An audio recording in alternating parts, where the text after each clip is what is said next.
ಆಚಿ ಮಸಾಲ ಎಂತ ಅಡಿಗೆಯ ರುಚಿಯಾಗೋ ರಹಸ್ಯವು 20 ರೂಪಾಯಿ. ಎಸ್ ಕಿರು ನಗೆ ಸಿನಿಮಾದ ಡೈರೆಕ್ಟರ್ ನನ್ನ ಜೊತೆ ಇದ್ದಾರೆ, ಅಶೋಕ್ ಕಡಬ ಅವರು. ಅವ್ರನ್ನ ಮಾತನಾಡಿಸ್ತಾ ಹೋಗ್ತೀನಿ. ಸರ್ ನಮಸ್ತೆ, ಹೇಗಿದ್ದೀರಾ? ನಮಸ್ಕಾರ, ಚೆನ್ನಾಗಿದೆ ಮೇಡಮ್, ನೀವು ಚೆನ್ನಾಗಿದ್ದೀರಾ? ನಾನು ಕೂಡ ಸೂಪರ್ ಆಗಿದ್ದೀನಿ ಸರ್.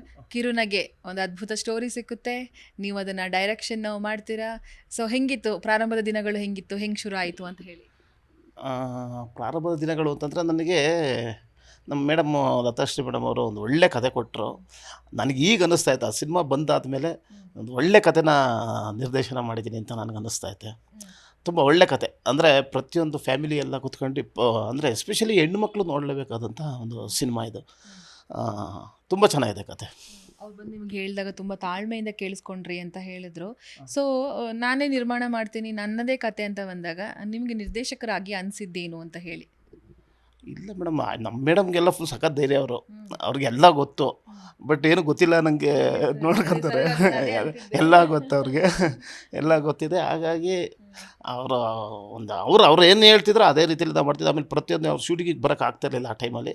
ಅವಾಗೆಲ್ಲ ನಾವೆಲ್ಲ ಫುಲ್ ಅಪ್ಡೇಟ್ ಕೊಡ್ತಾಯಿದ್ದೋ, ಡೈಲಿ ಏನೇನು ನಡೀತಾ ಇದೆ, ಏನೇನು ನಡೆಯೋದು ಎಲ್ಲ ಫುಲ್ ಅಪ್ಡೇಟು ತೊಗೊತಾಯಿದ್ರು ಮೇಡಮ್. ಆ ಥರದಲ್ಲಿ ಫ್ಯೂಚರ್ ಇರೋಂಥ ಪ್ರೊಡ್ಯೂಸರ್ ಅವರು. ಹೇಗೆ ನಡೀತು ಸರ್ ಕಿರುನಗೆ ಶೂಟಿಂಗ್ ಎಲ್ಲ ಕಂಪ್ಲೀಟ್? ಅದ್ರ ಬಗ್ಗೆ ಮಾತಾಡೋದಾದರೆ ಏನೇನು ಅಂಶಗಳನ್ನು ಶೇರ್ ಮಾಡೋಕ್ಕೆ ಇಷ್ಟಪಡ್ತೀರಾ ಅಂತ ಹೇಳಿ? ಮೇಡಮ್, ನಾವು ಅಂದರೆ ಇದು ಈ ಸಿನಿಮಾಗೆ ನಾವು ಎಲ್ಲ ಸುಮಾರು ಒಂದು 65 ದಿವಸ ಶೂಟಿಂಗ್ ಮಾಡಿದ್ದೀವಿ. ಅಂದರೆ ಇಂಥ ಕ್ಲಾಸ್ ಪಿಕ್ಚರ್ಗಳನ್ನೆಲ್ಲ ನಾವು ಒಂದು 35 ದಿವಸ ಮಾಡಬೇಕು. ಬಟ್ ನಮ್ಮ ಮೇಡಮ್ ಅವ್ರ ಕತೆ ಆ ಥರ ಇತ್ತು, ಅಂದರೆ ಒಂಥರ ಗಂಭೀರತೆ ಇತ್ತು, ಒಂಥರ ಹೊಸತನ ಇತ್ತಲ್ಲ. ಹಂಗಾಗಿ ಆಮೇಲೆ ನಾವು ಅಲ್ಲಿ ಬಿಜಾಪುರದಲ್ಲೇ ಶೂಟಿಂಗ್ ಮಾಡಿದ್ವಿ. ಒಂದು ಮದುವೆ ಮನೆಯೇ ಫಸ್ಟ್ ಹಾಫ್ ಪೂರ್ತಿ ಶೂಟಿಂಗ್ ನಡೆಯುತ್ತೆ.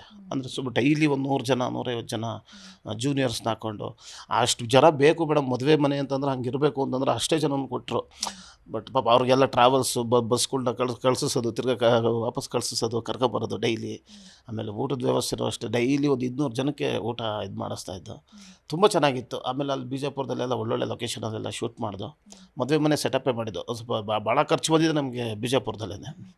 ಆನಂತರ ಆಮೇಲೆ ನಾವು ಬಾಂಬೆಲಿ ಶೂಟ್ ಮಾಡ್ದೋ ಒಂದು ವಾರ.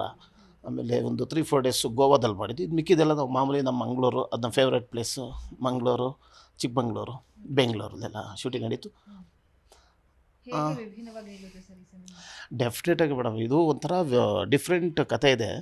ಬದ್ರೆ ಒಂದು ಹೆಣ್ಮಗು ಯಾವಾಗಲೂ ನಗ್ತಾ ಇರ್ತಾಳೆ ಅಂತಂದರೆ ಅವಳು ಸಂತೋಷವಾಗಿದ್ದಾಳೆ ಅಂತ ಅರ್ಥ ಅಲ್ಲ, ಅವಳೊಳಗೆ ಏನೇನು ನೋವಿದೆ ಅನ್ನೋದನ್ನು ತೋರಿಸೋಂಥ ಸಿನಿಮಾ. ಅಂದರೆ ಯಾರ ಹತ್ರನೂ ಹೇಳ್ಕೊಳಕ್ಕಾಗ್ದಲ್ಲಿರೋನವನು ಅವಳು ನಗ್ನಗ್ತಾನೆ ಇರ್ತಾಳೆ. ಬಟ್ ಅವಳು ಫೇಸ್ ಮಾಡ್ತಾ ಇರ್ತಾಳಲ್ಲ, ಅದನ್ನೇ ಇಡೀ ಕತೆ ತೋರಿಸುತ್ತೆ ಮೇಡಮ್. ಅದು ಅಂದರೆ ಒಂದು ಲೈಫು ಯಾವ ಥರ ಇರುತ್ತೆ, ಯಾವ ಥರ ಚೇಂಜ್ ಆಗುತ್ತೆ ಅನ್ನೋದು ಈ ಸಿನಿಮಾದಲ್ಲಿದೆ, ಒಂದು ಹೆಣ್ಮಕ್ಳದು.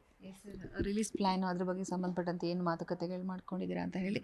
ಆ್ಯಂಡ್ ಗೊತ್ತಿದೆ ನಿಮಗೆ ತುಂಬ ಪೈಪೋಟಿ, ತುಂಬ ಕಷ್ಟ, ಇದೆಲ್ಲದರನ್ನ ಸವಾಲುಗಳನ್ನು ಎದುರಿಸೋದಕ್ಕೆ ನೀವು ಕೂಡ ರೆಡಿಯಾಗಿ ನಿಂತಿದ್ದೀರಾ ಅಂತ ಹೇಳಿ? ಮೇಡಮ್, ನಾವು ಪ್ರಾಮಾಣಿಕವಾಗಿ ಸಿನಿಮಾ ಮಾಡಿರ್ತೀವಿ. ನಾವು ಪ್ರಾಮಾಣಿಕವಾಗೇ ಇದು ಮಾಡ್ತೀವಿ ಮೇಡಮ್. ಅಂದರೆ ನಮ್ಮದು ಹಂಗಿದೆ ಅಂತೆಲ್ಲ ಹೋಗಲ್ಲ. ನಮ್ಮ ಸಿನಿಮಾ ನಮಗೆ ದೊಡ್ಡದೇ. ಬಟ್ ನಾವು ಯಾವುದೇ ದೊಡ್ಡ ಸಿನಿಮಾ ಬಂದರೂ ನಮಗೇನು ತೊಂದರೆ ಇಲ್ಲ. ನಮ್ಮ ಸಿನಿಮಾ ನೋಡೋಂಥ ಪ್ರೇಕ್ಷಕರು ಇದ್ದಾರೆ, ಅವ್ರು ನೋಡ್ತಾರೆ, ಏನು ತೊಂದರೆ ಇಲ್ಲ. ಒಳ್ಳೆ ಪ್ರೇಕ್ಷಕರು ಇದ್ದಾರೆ ಮೇಡಮ್. ಒಳ್ಳೆ ಪ್ರೇಕ್ಷಕರು ಇರೋದ್ರಿಂದನೇ ಕನ್ನಡ ಸಿನಿಮಾಗಳು ಎಷ್ಟೋ ಸಿನಿಮಾಗಳು ಗೆಲ್ತಾ ಇರೋದು. ಹಂಗನ್ಬಿಟ್ಟು ಸೋತಿರೋ ಸಿನಿಮಾಗಳೆಲ್ಲ ಕೆಟ್ಟ ಸಿನಿಮಾ ಅಂತ ಹೇಳೋಕ್ಕಾಗಲ್ಲ. ಅವು ಒಳ್ಳೆ ಸಿನಿಮಾಗಳೇ ಇರ್ತವೆ, ಬಟ್ ರೀಚ್ ಆಗಿರಲ್ಲ ಅಷ್ಟೇ. ನಾವು ಇದನ್ನು ಒಂದು ಸ್ವಲ್ಪ ದೊಡ್ಡ ಮಟ್ಟದಲ್ಲಿ ಪ್ರಚಾರ ಮಾಡ್ತೀವಿ ಈ ಸಿನಿಮಾನ ಸ್ವಲ್ಪ. ಯಾಕೆಂದರೆ ಈ ಸಿನಿಮಾ ನಿಲ್ಲಿಸ್ಬೇಕು ಅಂತ ನಮಗೆ ಅನ್ನಿಸ್ತಾ ಇದೆ. ಹಂಗಾಗಿ ಸ್ವಲ್ಪ ಚೆನ್ನಾಗಿ ಒಂದು ದೊಡ್ಡ ಮಟ್ಟದಲ್ಲಿ ರಿಲೀಸ್ ಮಾಡೋಣ ಅಂತ ಪ್ಲ್ಯಾನ್ ಮಾಡ್ತಾಯಿದ್ದೆ. ಅಂದರೆ ಮೇಡಮ್ ಯಾವ ಥರ ಮೇಡಮ್ ಇದರಲ್ಲಿ? ಮೇಡಮ್ ಇಲ್ಲ, ಖಂಡಿತ ಒಂದು ಧೈರ್ಯ, ಒಂದು ಹೆಣ್ಣು ಯಾರು ಆಶ್ರಯ ಇಲ್ಲ ಅಂದ್ರೂ ಬದುಕು ತೋರಿಸ್ಬೋದು ಅನ್ನೋದೇ ಇಡೀ ಸಿನಿಮಾದಲ್ಲಿ ತೋರಿಸ್ಬೋದು ಇದರಲ್ಲಿ. ಅಂದರೆ ಒಬ್ಬಂಟಿ ಆಗಿದ್ರೂ ಅವಳು ಲೈಫು ಯಾವ ಥರ ಲೀಡ್ ಮಾಡ್ಕೊಂಡು ಹೋಗ್ಬೋದು ಅನ್ನೋದನ್ನ ಈ ಸಿನಿಮಾದಲ್ಲಿ ಕಥೆ ಇದೆ. ಅದು ತುಂಬ ಚೆನ್ನಾಗಿದೆ. ಹೆಣ್ಮಕ್ಳು ಸ್ಟ್ರಾಂಗ್ ಅನ್ನೋದು ಸತ್ಯ. ದಯವಿಟ್ಟು ಎಲ್ಲ ಕನ್ನಡ ಸಿನಿಮಾಗಳನ್ನ ಚಿತ್ರಮಂದಿರಗಳೆಲ್ಲ ಬಂದು ನೋಡಿ. ಯಾಕೆಂದರೆ ಈಗೆಲ್ಲ ಜನ ಲಾಕ್ಡೌನ್ ಆದಾಗಲಿಂದ ಜನ ಬರ್ತಿಲ್ಲ ಅಂತಾರೆ. ಆದರೂ ಒಂದೊಂದು ಒಳ್ಳೆ ಸಿನಿಮಾ, ಕಾಂತಾರನೇ ಆಗಲಿ, ಸೂಪರ್ ಶೋ ಆಗಲಿ, ಕೆಲವೊಂದು ಸಿನಿಮಾಗಳೆಲ್ಲ ಬರ್ತಾಯಿದ್ದಾವೆ, ಚೆನ್ನಾಗಿ ನೋಡ್ತಾ ಇದ್ದಾರೆ.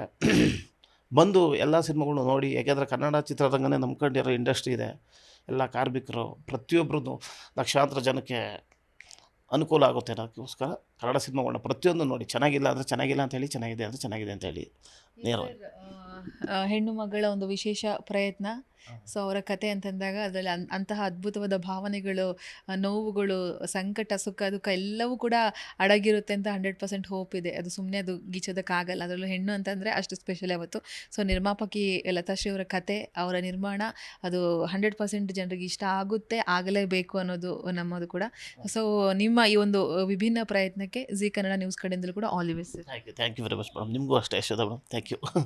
ವೀಕ್ಷಕರೇ, ಇದು ನಿರ್ದೇಶಕರಾದಂತಹ ಅಶೋಕ್ ಕಡಬ ಅವರ ಮಾತುಗಳು. ಕ್ಯಾಮ್ರಾ ಪರ್ಸನ್ ವಿನೋದ್ ಜೊತೆ ಯಶೋಧ ಪೂಜಾರಿ, ಬೆಂಗಳೂರು.